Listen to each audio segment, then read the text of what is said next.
This is my assignment for Module 7, Internal and External Publics. My definition of this assignment was to display how USD 257 Iola communicates internally and externally with between its administration, faculty, parents, students, and diverse community members.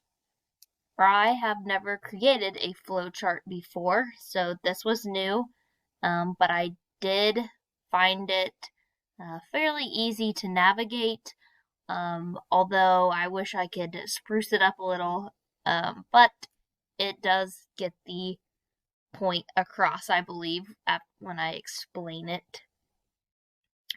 The strength and weakness recognition and concerns that I have, I'll kind of address that when I walk you through my communication chart for Iola. So to start with, I'll start with our internal communication, and just following the line I have in triangles. I've divided it into written, oral, and digital. And so I'll start with written. The forms I believe that we have in written include the report card, in terms of students and teachers alike get to understand and know where a student is at report card, so they get that kind of communication, as well as that report card can be viewed by parents along with teachers and the student.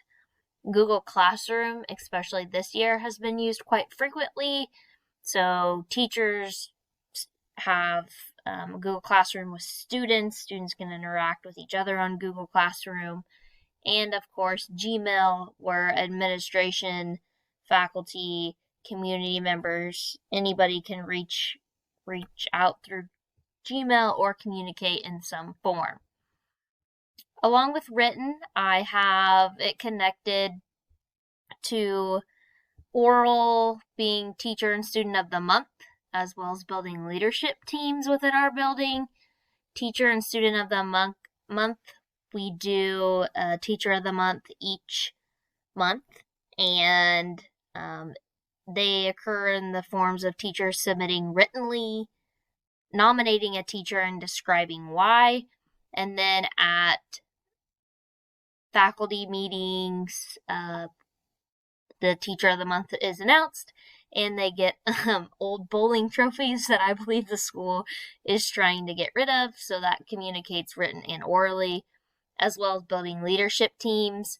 We meet and discuss things about our building, talking about norms that we would like to create, as well as we email those things if it's just a couple questions that we can respond to and don't need to have a meeting. Another thing along with oral is the regular staff meetings, how communication gets distributed. And then assemblies tie in the community members as well as parents. We have assemblies, especially during like homecoming week and stuff, where we open it up to the communities and the parents of those students being nominated and being introduced can come as well. And then I also have in the form of our intercom system. Every morning we have announcements of what's going on or what clubs are meeting. So that really covers all the staff, students, administration within the building. If I move over to digitally, Power School is a big one, whether that's, again, looking at grades, or logging behavioral issues, or marking attendance, anything, so that the internal building, as well as parents, is aware of who was absent, who was present, what assignments they're missing, etc. And then our Schoolway app gets released if there should be a 2-hour delay or no school, or reminder about something that applies to the whole district. The administration sends that out, and it goes to all faculty, parents, and community members who are signed up for the Schoolway app. In the forms of External communication in the forms of written, I have invitations. So whether it's graduation invitations, or for me being in charge of a club, I'm planning banquet right now. So those stakeholders in the community, we send written invitations to. And the information gets distributed also in a district newsletter that's distributed quarterly. That's available for community members as well as anybody in the building. External communication in terms of oral, I have advisory meetings. I'm a CTE teacher, so we hold CTE meetings where we bring in our advisory committees in each pathway. We feed them. We discuss things that we would like to see in the pathways develop, what's going well, what do we want to change, what do they need to advocate for support for us. Board meetings, those are open to the public, as well as faculty and students present at certain board meetings on what's going on, a little blurb around the school. Our local radio station, KIKS, is a very good source of information. They will always announce sports games, they announce upcoming schedules, or anything that you want to put on the radio, they will do for you. I also have athletic events and parades as part of oral communication. Because summer parades are a big deal, the community comes, everybody has a part in it, as well as athletic events that really brings our community together, as there's not a whole lot else to do within our community. And word of mouth is a very powerful tool. I'm sure anybody in a small town or rural area knows word of mouth can sometimes be the most powerful oral tool you have in terms of getting information out or communicating in that way.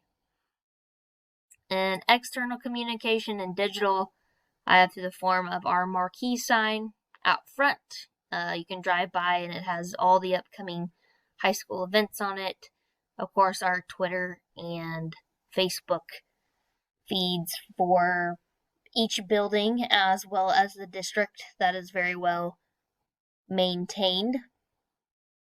Back to my strengths and strength recognition, I believe that the groups that excel at communicating both internally and, well, more externally really, is our social media sites are very well maintained. You can find lots of information. They spread the news about clubs that did well or individuals, personal records or anything like that to the community. But on the backside, a weakness concern I have is that we do a great job with social media and getting the word out, but we forget other avenues. So I know lots of times I feel like the community isn't aware of things because it was only pushed out on social media instead of using our local newspaper, which also should have been included in our written thing of external communication, or our local radio, or just word of mouth. We rely too heavily on social media, and to those families that aren't addicted to social media or have internet at their house, sometimes they miss out on those things. And then I truly believe that we could always increase our internal communication, as that is always an area of improvement among staff being on the same page or creating the same norms, etc., among classrooms.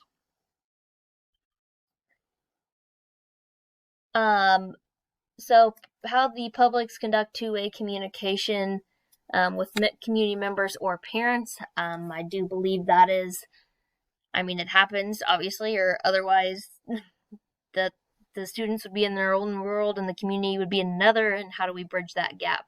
So a personal example that I have is we do a fundraiser for FFA, which I'm in charge of, and it is heavily promoted on social media, as well as students give referral flyers and they talk to the people they know if they might be interested, etc. And we just had our event Saturday, and the day of the event, if somebody purchases, they come to the high school and they purchase, they ask them who were they referred by.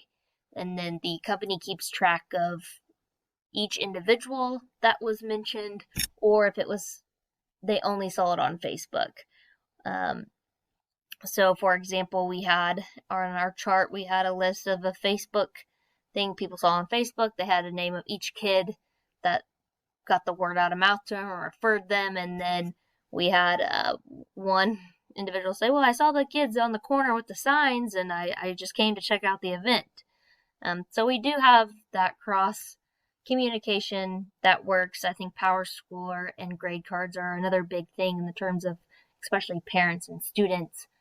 But the community does get involved within the school through our, probably most likely our radio station, newspaper, and our marquee sign to see what's going on, as well as word of mouth and social media. So that concludes my, I have one more thing. The regularity of each form. Like I said, I think I mentioned that earlier, social media would be our biggest norm, as well as oral. And then internally, Power School and email would be our most commonly used thing, as well as the intercom every morning. But with that, that concludes my internal and external publics of Iola USD 257.